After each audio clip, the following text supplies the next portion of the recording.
অপেক্ষার শেষ হলো, আবার আরেকটা বড় অপেক্ষার শুরু হলো, আবার মানে সরি বড় একটা গোলসের আবার অপেক্ষা শুরু হলো আমার। তো কারণ আমরা মানুষ তো, আমাদের জীবনে কোনোদিনও শেষ হয় না,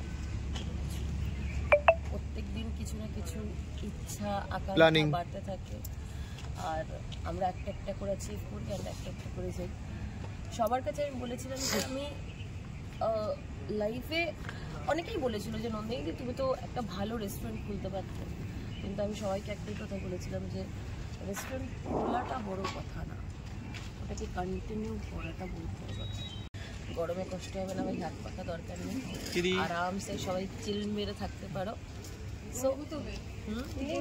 এতদিন দেখতাম গরমে নন্দিনী দি ঘেমে পুরো লাল হয়ে যাচ্ছিল, এইবারে সেই আর সেই কষ্টটা মনে হবে না, তাই তো? আরামসে রান্না করতে পারবে, তাই তো? না, শীতকাল পড়ে গেছে, এখন এসি লাগবে না। আচ্ছা, নন্দিনীকে এবার কি টাইম দেবে হোটেলে? তুমি তো মাঝে একদমই পুরো টাইম দিচ্ছিলে না, মানে তোমাকে তো পাওয়াই যাচ্ছিল না এই ইন্ডাস্ট্রিতে। প্রজেক্ট নিয়ে কাজ করছিলাম তো, সো দ্যাটস ওয়াই।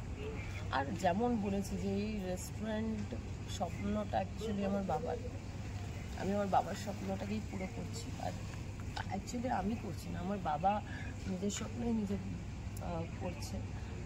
তো হ্যাঁ, ইচ্ছা আছে, এবার একটুখানি ফোকাস করব। তো এতদিন কি মডেলিং লাইনে চলে গেছিলে নাকি? এতদিন মডেলিং লাইনে চলে